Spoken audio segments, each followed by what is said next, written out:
தொடர்ந்து மூத்த பத்திரிகையாளர் திரு பாக்கி அவர்கள் நம்மோடு இணைகிறார். அவரிடம் பேசலாம். சார் வணக்கம். வணக்கம். திமுக கூட்டணியில பிரிவினை ஏற்படுத்துறதுக்கு பாஜக முயற்சிக்கிறது அப்படிங்கிற ஒரு குற்றச்சாட்டை முன் வச்சிருக்காரு செல்வ பெருந்தகை.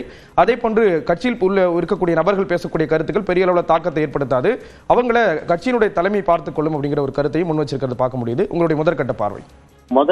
முதல்ல பிஜேபி அதிமுக தான் இந்த பிரிவினை தூண்டி விடுறது, குழப்பப்படுத்துறாங்கன்னு பேச்சு சொல்றாரு செல்வ பெருந்தகை. அது முற்றிலும் தவறு. இதே மாதிரி ஆட்சியல் பங்கு, அதிகாரத்தில் பங்கு, கூடுதல் இடங்கள் அப்படிங்கிற கேள்விய இதே காங்கிரஸ் கட்சி 2006 கலைஞர் கருணாநிதி ஆட்சி காலத்துல முன் வச்சாங்க. அப்போ அவங்க மெஜாரிட்டி. ஆனா தேர்தலுக்கு பிறகு விஷயம் என்ன, ஒரு சின்ன டிஃபரன்ஸ் என்னன்னா, தேர்தலுக்கு முன்பே இப்போ இந்த கூடுதல் இடங்கள், அதிகாரத்தில் பங்குங்கிற கோரிக்கை வைக்கப்படுது.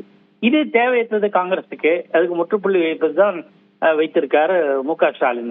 இப்ப என்ன பிரச்சனைனா, 2006 பிஜேபி தூண்டி காங்கிரஸ் கட்சி அந்த மாதிரி கோரிக்கை வைக்கல. இவி.கே. இளங்கோவன் திரும்ப அதை வலியுறுத்தினார். அது மாதிரி சூழல் இப்ப இல்ல. அதனால இதுக்கு பிஜேபி தான் காரணம்னு சொல்றதும், பிஜேபி எடப்பாடி தான் காரணம்னு சொல்றது ஏற்புடையது அல்ல. அதான் நம்ம பார்வை.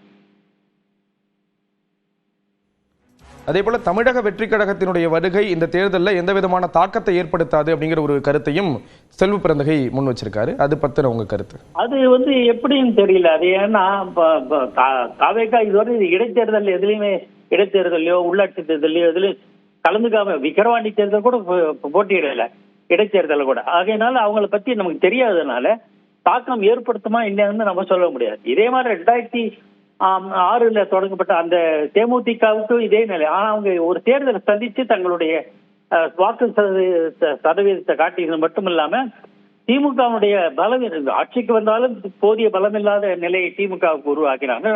அதிமுகவுக்கு வெற்றி வாய்ப்பை பாதித்தார்கள் அப்படிங்கிற மாதிரி இருக்கு. இப்ப எதுவுமே தெரியாத சூழல்ல தாவேகா பத்தி நம்ம எந்த முடிவும் எடுக்க முடியாது. ஆனா அது கட்சி தொண்டர்களை உற்சாகப்படுவதற்கான பேச்சாகத்தான் நான் பாக்குறேன். இணைப்புல கருத்துக்களை பகிர்ந்து கொண்டதற்கு நன்றி திரு பாக்கி.